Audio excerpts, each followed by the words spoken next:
நான் இங்கிலீஷ் பேசும்போது தமிழ்ல திங்க் பண்ணி அது இங்கிலீஷ்ல மாத்தி பேசுறேன் ப்ரோ. அது ஏன் டிரெக்டாவே தமிழ்ல லைக் இங்கிலீஷ்ல திங்க் பண்ணி பேச முடியல, ஏன் பேச முடியலன்னா வந்துட்டு எனக்கு அந்த பிரச்சனை இருந்துச்சு. ஃபர்ஸ்ட் ஆஃப் ஆல் ஒன்று புரிஞ்சுக்கோங்க, இது ஒரு பிகினர்ஸுக்கு வர ஒரு சின்ன ஃபேசிங் பிரச்சனை. ஃபேசிங்னா இப்படி சொல்றது, நீங்க ஒரு ஜேர்னில இருக்கும்போது let's say you want to learn to speak English fluently, அந்த ஜேர்னில இது ஒரு சாதாரண விஷயம், இது ஒரு பார்ட் தான்.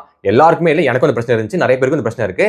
இனிஷியலா நீங்க கத்துக்கும் போது நீங்க தமிழ்ல திங்க் பண்ணி தான் கத்துப்பீங்க. அது ஏன் அப்படின்னா வந்துட்டு நீங்க சின்ன வயசுல இருந்து உங்க திங்க் சிஸ்டம் எல்லாமே வந்து தமிழ்ல தான் இருக்கும். ஸோ அதனால தான் நீங்க புதுசாக லாங்குவேஜ் கற்றுக்கும் போது இது மட்டும் இங்கிலீஷ் மட்டும் இல்லை, எந்த லாங்குவேஜ் கற்றுக்கிட்டாலுமே தமிழ்ல திங்க் பண்ணி அதை இங்கிலீஷ்ல மாற்றி தான் பேசுவீங்க. ரெண்டாவது, நம்ம எல்லாருமே பிகினர்ஸாக இருக்கும்போது ஒரு சின்ன பேட் மைண்ட் செட் வச்சிருப்போம். என்ன மைண்ட் செட்னா வந்துட்டு கரெக்டாக பேசணும், கொஞ்சம் பெர்ஃபெக்டாக பேசணும். அதாவது ஐ ஆம் a good speaker, good speaker அப்படி சொல்ல ரெடியாக இருக்க மாட்டோம். ஐ ஆம் தான் சொல்லுவேன் அப்படின்னு சொல்லிட்டு அந்த மாதிரி கரெக்டாக பேசணும் மைண்ட் செட் இருக்கும்போது என்ன ஆகும்னா ஜென்ரலாகவே நீங்கள் திங்க் பண்ண ஆரம்பிப்பீங்க. அப்போ பிகினராக இருக்கும்போது திங்க் பண்ண என்னாகும், ஆட்டோமேட்டிக்காக டிரான்ஸ்லேஷன் நடக்கும். ஸோ இது எப்படி ஓவர் கம் பண்ண நான் வந்துட்டு 3 விஷயம் பண்ணேன். நம்பர் 1, இமேஜில் திங்க் பண்ணுங்க.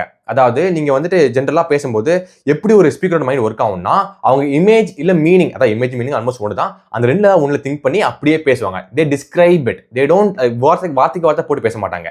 ஸோ நீங்கள் ஆட்டோமேட்டிக்காக இமேஜில் திங்க் பண்ணும்போது நீங்கள் மீனிங்கை பற்றி பேசுவீங்க, அந்த வார்த்தையில ஃபோக்கஸ் பண்ண மாட்டீங்க. This will increase your natural flow of English. ரெண்டாவது, ஸ்பீக் இன் சிம்பிள் இங்கிலீஷ். அதாவது மறுக்காம சொல்றேன், நீங்க ஃபர்ஸ்ட் நான் சொன்ன மாதிரி நீங்க பெர்ஃபெக்ட்டா பேசணும்னு நினைச்சீங்கன்னா பண்ணவே முடியாது. பெர்ஃபெக்ட்டா வந்துட்டு பெரிய ஸ்பீக்கர்ஸ் பேச ட்ரை பண்ண மாட்டாங்க.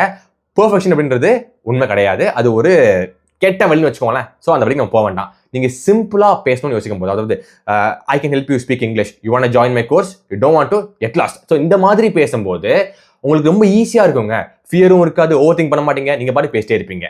மூணாவது, ஸ்பீக் பிஃபோர் திங்கிங். அதாவது தமிழ் எப்படி பேசுவோம்னா, இப்போ நான் வந்துட்டு இந்த ரீல் ரெக்கார்ட் பண்ணும்போது ஒவ்வொரு வார்த்தையும் யோசிச்சு பண்ணிருக்க மாட்டேன். இதை பேச போறோம், அதை பேச போறோம், இதை பேச போறோம், ரெடி ஸ்டார்ட் அப்படிதான் பேசியிருப்பேன். ஸோ இப்போ நான் பேசும்போது ஆட்டோமேட்டிக்கா நான் யோசிச்சு பேசல, அப்படியே பேசிட்டு இருக்கேன். இதே மாதிரி தான் இங்கிலீஷ் உங்களுக்கு ஒரு ஐடியா வரும்போது அந்த ஃபர்ஸ்ட் ஒரு ஐடியா வந்துருச்சா பேச ஆரம்பிச்சிருங்க. ஃபுல்லா யோசிச்சுட்டு தான் பேசணும்னு நினைச்சா பேசுறது கஷ்டம்.